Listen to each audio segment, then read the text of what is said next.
Welcome back, folks, to another Stephen King review. I'm Brian Lee Durfee, author of The Forgetting Moon, The Blackest Heart, and The Lonesome Crown, all published by Simon & Schuster Saga Press. Today, we're going to be reviewing Needful Things by Stephen King. That's right. I'll say it right up at the front, man. This is one of my favorite all-time Stephen King novels. I love it. I dig it. It's my guilty pleasure Stephen King book. I know it's probably not in a lot of your all tops 10 or top 5 Stephen King books of all time, but it is mine because I think it's great.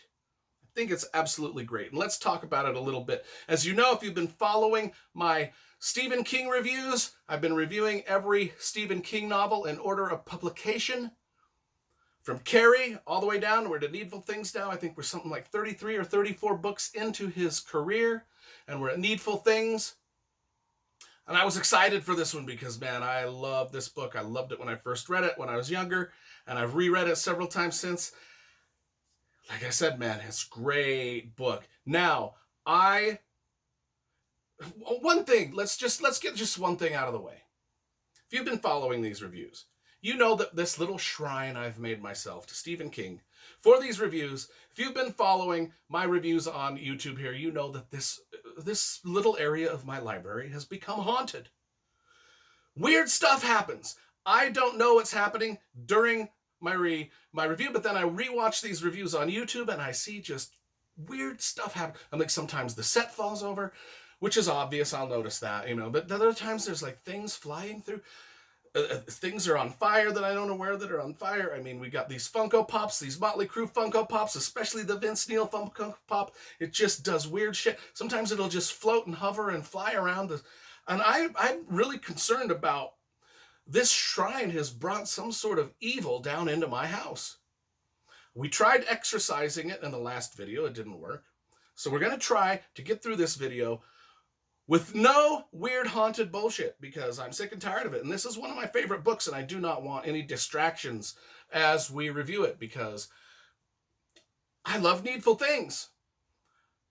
If you've been following my reviews, you also know that I have been reading along. I listen to the audible.com version of these books, and then I read along to the audible.com version, and the audible.com version of Needful Things was read to us by none other than Stephen King himself, which is awesome.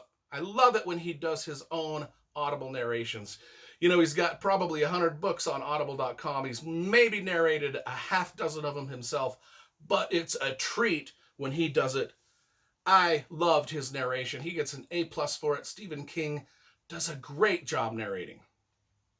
Another little interesting fact about this book is this is the first book that he wrote after his cocaine-fueled 1970s and 1980s cocaine-fueled writing binge. This is the first book he wrote as a sober writer. That's right, sober. He wrote this when he was sober. And let me tell you something. I think that the quality of the work went up.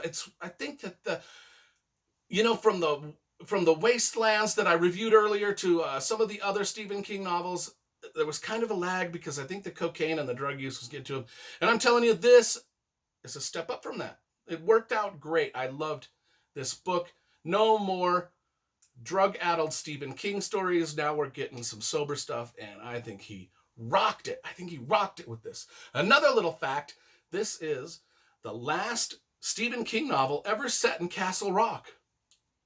Castle Rock, Maine was his big, other than Derry, Maine. He made up those 2 villages to set all of his stories in. Castle Rock was the main one. And this is the last novel that was ever set in Castle Rock, Maine, which is crazy because this came out in 1990. Like I said, I don't know what's happening. I don't know what just happened over there, but I'll watch the review. I'll watch this later when I put it on YouTube, and I don't know what's going on with these book reviews. But I do know that the Motley Crue Funko Pops have kicked Vince Neil out of the band again, it looks like, because he's gone. Don't know where he went. Anyway, this book came out in 1991, 2, 3, or 4. I can't remember exactly. I'm sorry about that date. Like I said, The production values on these videos and the research that I do is impeccable. I can't remember what date this came out, in the early 90s. So he's been drug free. Stephen King has been drug free since the early 90s when this book came out. Good for him. Good for him. We like to see that. We like to see recovery, and we like to see recovery that sticks. And Stephen King's recovery stuck. And now he's, yeah, and the world is better off for it, because he probably would have died from his addiction a long time ago, but yet we still have him now, and he's still writing great stuff.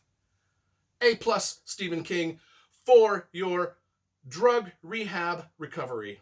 Awesome, awesome, awesome, awesome. Needful Things was your favorite first book. Why do I like this one so much? I think it just is one of the quintessential Stephen King small town Halloween type. I mean, when you read this, you can just feel the fall New England leaves falling down upon the village, and this new person there's a new store in the village, and everybody is really excited about the new store. It's called Needful Things. It's very mysterious, and it's going to open up soon. And you can just feel the fall weather and in the New England ambiance, and everything that Stephen King does well about writing New England scenes in Castle Rock. It's all right here in this book, just done so well. And we start out with that, just this introduction to this interesting town again, and this new store that's coming in, Needful Things, and how everybody's getting hyped up about it and excited. But yet they don't want to seem too excited. They don't want to be the first one to go in. They don't want to be the first one to figure it out. But yet they kind of do want to be the first one. They want to be the first one in the store to see what it's all about. What is this Needful Things? Is it an antique store? Is it a grocery store?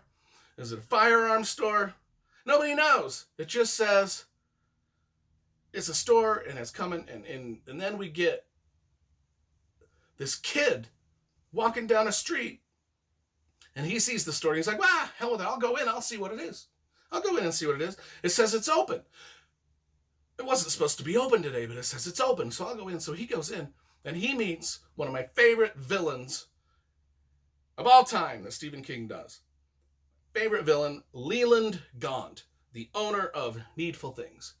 The charming store owner that just charms everybody with his natural charisma and natural kindness, and just his intuition and charisma to just know what everybody's slightest desire, what is it that makes that person, what can I say to make that person comfortable and like me and feel special about themselves. And Leland Gaunt knows how to do that. And he charms his way into everybody's life that comes into his store, starting with little Brian Rusk, who walks into the store. He's like, hey, hey, hey. And Leland Gaunt comes up and says, "What can I help you with?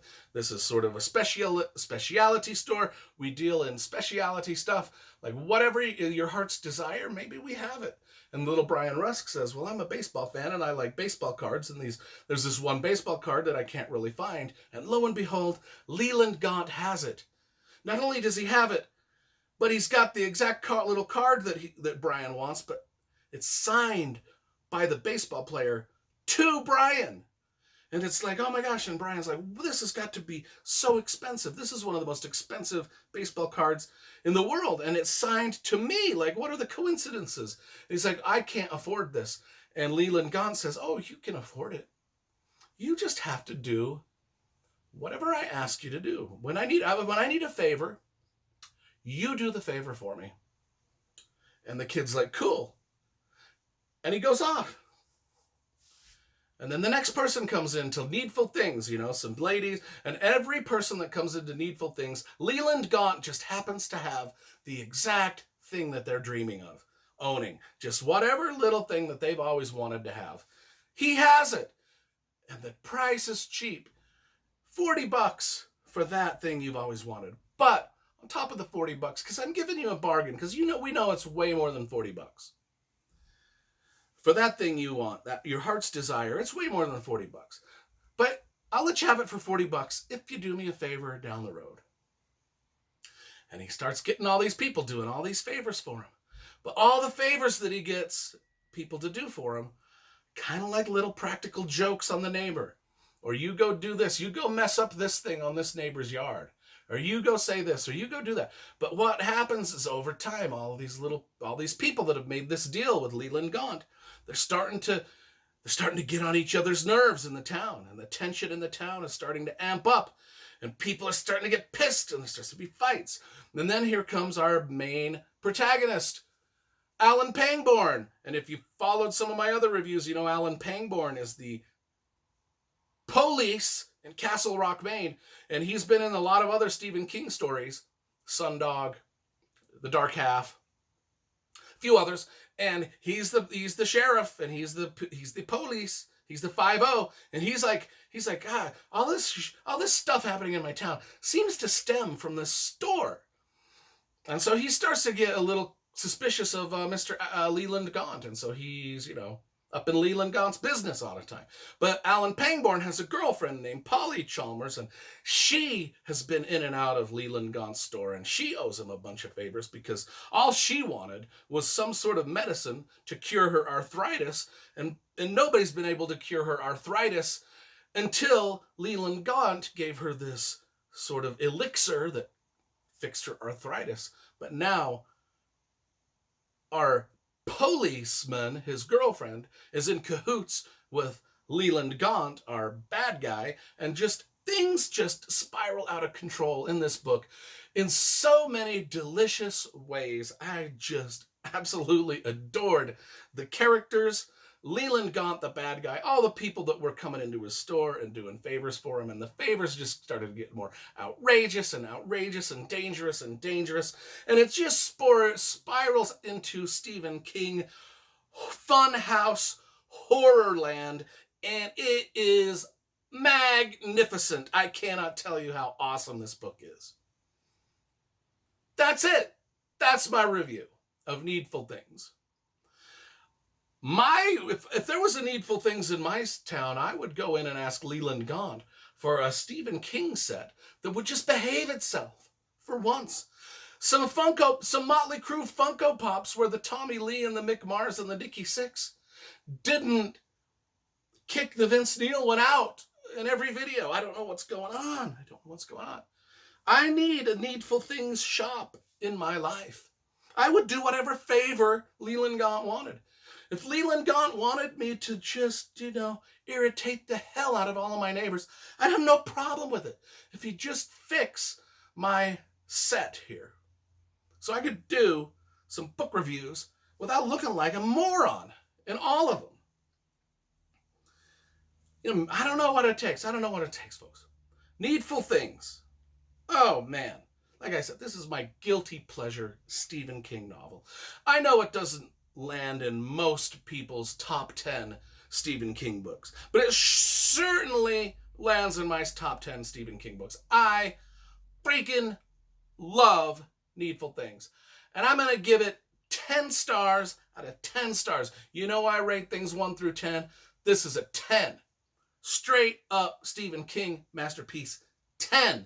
Needful Things. And it's a good place. I always recommend this is a good place for people to start who have never read Stephen King, because it's one of his most accessible books, and it's got a lot of the Stephen King trademark stuff in it. Perfect in every way. Love. I love it. Needful Things, 10 out of 10. Now, as you know, every book I write, I dedicate to Stephen King, Motley Crue, and the Oakland Raiders. That's why I got this stuff here. They get a shout out in every book I write because they're the 3 most important things to me when I was a kid. I love them. Needful Things. 10 out of 10, everybody. If you have not read this one, you are missing out on one of Stephen King's best.